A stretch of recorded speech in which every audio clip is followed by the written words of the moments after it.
اس کا 50,000 روپے مہینے کا کرایہ دے دیا کرو اور 50,000 روپے کی قسط کر لو آج کی قیمت کے لحاظ سے. جب قسط پوری ہو جائے گی تو مکان بھی تمہارا ہو جائے گا. بینک یہی کام کرتا ہے آپ کے ساتھ. بینکس جو ہیں وہ سیل اینڈ پرچیز کی ایکٹیویٹیز نہیں کر سکتے. نبی صلی اللہ علیہ وسلم فرمان ہے کہ لا تبع ما لیس عندک، جو چیز آپ کے پاس موجود نہیں ہے وہ آپ سیل نہیں کر سکتے.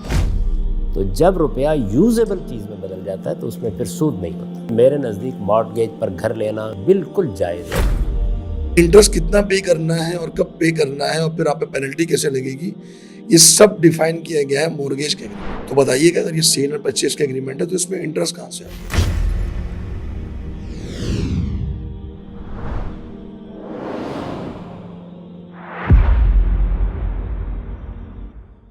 السلام علیکم ورحمۃ اللہ وبرکاتہ. مارگیج کی ایک صورت ہوتی ہے جس میں بینکس کے ذریعے سے گھروں کو خریدا جاتا ہے، اور یہ زیادہ تر یورپ، امریکہ وغیرہ میں یہ طریقہ کار استعمال ہوتا ہے، اور پاکستان کے اندر بھی یہ طریقہ کار موجود ہے ہوم فائنینسنگ کی صورت میں. اس کے حوالے سے علماء نے آج تک تو یہی رویہ رکھا اور یہ حکم دیا کہ چونکہ اس میں سودی معاملہ ہے اس وجہ سے یہ حرام ہے. لیکن جاوید غامدی صاحب کا ایک نرالا موقف سامنے آیا ہے، تو میں چاہتا ہوں کہ پہلے آپ اس کو سماعت کیجیے. آپ بینک سے جا کے کہیں کہ مجھے 2 کروڑ روپیہ دے دیجئے تو وہ آپ کو ایک پائی بھی دینے کے لیے آسانی سے تیار نہیں ہوگا، لیکن وہ کار کی شکل میں آپ کو لاکھوں دے دیتا ہے، وہ مکان کی صورت میں آپ کو کروڑوں دے دیتا ہے. کیوں؟ وجہ کیا ہے؟ اس میں روپیہ ایک کنزیومیبل چیز کی بجائے ایک یوزیبل چیز میں بدل گیا ہے. تو جب روپیہ یوزیبل چیز میں بدل جاتا ہے تو اس میں پھر سود نہیں ہوتا. سود صرف کنزیومیبل چیزوں میں ہوتا ہے، یعنی یوزیبل چیزوں میں کبھی سود نہیں ہوتا. اس میں جو آپ زائد دیتے ہیں وہ کرایہ ہے. کہ اگر مثال کے طور پر آپ کا ایک گھر ہے، میں آپ کے پاس کرائے پر گھر لینے کے لیے آتا ہوں اور آپ مجھے یہ کہیں کہ اس کا 50,000 روپے مہینے کا کرایہ دے دیا کرو اور 50,000 روپے کی قسط کر لو آج کی قیمت کے لحاظ سے. جب قسط پوری ہو جائے گی تو مکان بھی تمہارا ہو جائے گا. تو یہ تو سراسر احسان ہے. اس میں یعنی کون اس کو کرنے کے لیے تیار ہے؟ بینک یہی کام کرتا ہے آپ کے ساتھ. اس لیے میرے نزدیک مارٹگیج پر گھر لینا، گاڑی لینا، کوئی بھی چیز لینا یہ بالکل جائز ہے. اس میں کوئی ادنا درجے میں بھی خرابی کی چیز نہیں ہے. آپ نے دیکھا کہ جاوید غامدی صاحب جو ہیں وہ ہمیشہ سے ہی بڑے محسن اور ہمدرد رہے ہیں مسلمانوں کے، اور وہ ہر مشکل سے نکالنا چاہتے ہیں کہ کوئی بھی آپ کو پریشانی نہ رہے، چاہے اس کے لیے شریعت اور دین اور باقی چیزوں کو داؤ پہ ہی کیوں نہ لگانا پڑے. اور شریعت اور دین تو ایک طرف رہی، بلکہ بسا اوقات تو اس قسم کی باتیں بھی سامنے آتی ہیں کہ جس سے جو ہماری فائنینشیل جو ڈیفینیشنز ہیں اور جو ایک دنیا میں جو اصول چل رہے ہوتے ہیں معاشیات کے، اقتصادیات کے، تو بسا اوقات ایسا لگتا ہے کہ شاید اس سے بھی غامدی صاحب واقف نہیں ہیں. تو جو آپ نے سماعت کی اس میں موقف یہ رکھا انہوں نے کہ جی بینک جو ہے بیسکلی آپ کو پیسے نہیں دے رہا بلکہ بینک آپ کو گھر دے رہا ہے. تو جب وہ ایک چینج ہوگی اس صورت اور وہ پیسے کے بجائے اب وہ ایک ایسٹ کی صورت بن چکا ہے تو ایسٹ کا کرایہ لیا جا سکتا ہے. تو اگر آپ وہ کرائے پہ گھر دے رہا ہے اور آپ سے رینٹ چارج کر رہا ہے اور پھر آپ کو جو ہے وہ آخر میں آپ کو دے رہا ہے گھر، آخر میں آپ کو گفٹ کر رہا ہے، اس میں کیا حرج ہے؟ تو اب حرج ہے، اس کی وجہ یہ ہے کہ اگر آپ کوئی بھی شخص جو ایک اقتصادیات کی ڈیفینیشن سے، فائنینشیل ڈیفینیشن سے اگر واقف ہوگا تو اس کو معلوم ہوگا. آپ بھی گوگل پہ سرچ کر سکتے ہیں کہ اگر آپ مورگیج لکھیں گے تو اس کی ڈیفینیشن ہمارے سامنے یہ آتی ہے کہ وہ ایک ٹائپ آف لون ہے. وہ بیسکلی سیل اینڈ پرچیز کا ایگریمنٹ نہیں ہے، ٹائپ آف لون ہے جس کے درمیان ایک لینڈر اور بوروور کے درمیان یہ ایگریمنٹ ہوتا ہے.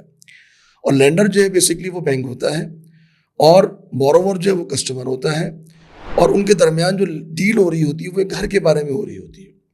اور ویسے بھی بہت سارے ممالک کے اندر یہ اصول موجود ہے کہ بینکس جو ہیں وہ سیل اینڈ پرچیز کی ایکٹیویٹیز نہیں کر سکتے.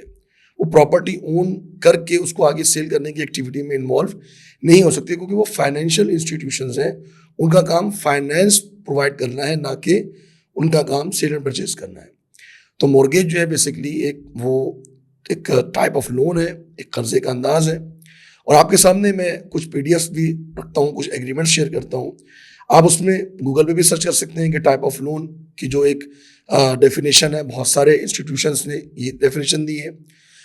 پھر ایک اور آپ کے سامنے ایک ایگریمنٹ میں رکھ رہا ہوں کہ جس کے اندر اگر آپ دیکھ سکتے ہیں تو اس ایگریمنٹ میں جو کہ مورگیج کا ایگریمنٹ ہے اس کی جو کلاس شروع ہو رہی ہے، 4th کلاس جو آگے جو اس کی شروع ہو رہی ہے، اس میں پراپرلی یہ ڈیفائن کیا گیا ہے کہ آپ نے انٹرسٹ پے کرنا ہے. اور انٹرسٹ کتنا پے کرنا ہے اور کب پے کرنا ہے اور پھر آپ پہ پینلٹی کیسے لگے گی، یہ سب ڈیفائن کیا گیا ہے مورگیج کے ایگریمنٹ میں. تو بتائیے کہ اگر یہ سیل اینڈ پرچیز کا ایگریمنٹ ہے تو اس میں انٹرسٹ کہاں سے آ گیا؟ تو بنیادی طور پہ اقتصادی لحاظ سے ہی یہ بات غلط ہے. شرعی بات تو ہم بعد میں کریں گے، فائنینشیل ڈیفینیشنز کے حساب سے ہی غامدی صاحب کی بات درست نہیں ہے. اب آ جائیں شرعی موقف کی طرف. شریعت نے ہمیں یہ بتایا ہے کہ جب بھی کوئی چیز آپ بیچ رہے ہوں تو اس کو بیچنے سے پہلے وہ چیز آپ کی ملکیت میں ہونی چاہیے. نبی صلی اللہ علیہ وسلم کا فرمان ہے کہ لا تبع ما لیس عندک، جو چیز آپ کے پاس موجود نہیں ہے وہ آپ سیل نہیں کر سکتے. تو اب بینک کیا کر رہا ہے بیسکلی، کیا جب میں بینک کے پاس گیا اور میں نے اس سے ایگریمنٹ کیا، اس ایگریمنٹ کرنے سے پہلے جس گھر کے بارے میں میں ایگریمنٹ کر رہا ہوں کیا وہ گھر وہ بینک کی ملکیت میں تھا؟ یقیناً نہیں تھا. وہ گھر کسی اور نے بلڈ کیا، کسی اور نے اس کی کنسٹرکشن کی، کوئی اور اس کا اونر ہے اور اس نے اس کی قیمت مقرر کی ہے، اور میں پہلے جا کر بینک سے ایگریمنٹ کر رہا ہوں اور بینک وہ قیمت پے کر رہا ہے اس تھرڈ پارٹی کو، اور پھر اس گھر کو میرے نام سے خرید کے اس کے ڈاکومنٹ اپنے پاس رکھ رہا ہے. تو جب بینک نے فائنینس پرووائڈ کیا ہے، وہ گھر بینک کی ملکیت میں ہی نہیں ہے، تو اول تو یہ فائنینشیل ڈیفینیشن کے حساب سے ہی سیل اینڈ پرچیز کی ایگریمنٹ نہیں بنتا. پھر یہ شرعی لحاظ سے بھی نہیں بنتا. اگر ہم اس کو سیل اینڈ پرچیز کا ایگریمنٹ مان بھی لیں تو بھی شریعت کی کنڈیشن یہ ہے، شریعہ کمپلائنس کنڈیشن یہ ہے کہ وہ گھر ان کی ملکیت میں ہونا چاہیے، اور ان کی ملکیت میں نہیں ہے. تو جب ان کی ملکیت میں نہیں تھا تو وہ بیچنا بھی ان کے لیے ناجائز ہوا. تو یہ ایک ناجائز والا معاملہ بھی آ گیا، اور پھر اس کو کلیئرلی ڈیفائن کیا گیا ایگریمنٹ کے اندر کہ یہ ایک لون ایگریمنٹ ہے جس میں گھر لینے والا اس کے اوپر سود ادا کر رہا ہوتا ہے. تو بڑی عجیب سی بات ہے، سمجھ سے بالاتر ہے کہ کیسے شریعت کو بھی موڑ دیا گیا اور کیسے فائنینشیل ڈیفینیشن سے بھی اپنے آپ کو اور لوگوں کو جو ہے وہ اس کے بارے میں دھوکے میں رکھا گیا. تو اللہ رب العالمین سے دعا ہے کہ اللہ تعالیٰ ایسے دانشور جو حضرات ہیں ان کو ہدایت دے کہ جو مسلمانوں کے دین کو اور ایمان کو خراب نہ کرے اور حلال سے نکال کے حرام کی طرف نہ لے کے جائیں. تو مورگیج کا جو ایک معاملہ ہے وہ بالکل قطعی طور پہ حرام ہے. اس کی کچھ اسلامک جو ہے وہ صورتیں موجود ہوتی ہیں، وہ انشاءاللہ پھر آئندہ کبھی ڈسکس کریں گے. اللہ تعالیٰ سے دعا ہے کہ اللہ تعالیٰ ہمیں سمجھنے کی، عمل کرنے کی توفیق عطا فرمائے. السلام علیکم ورحمۃ اللہ وبرکاتہ.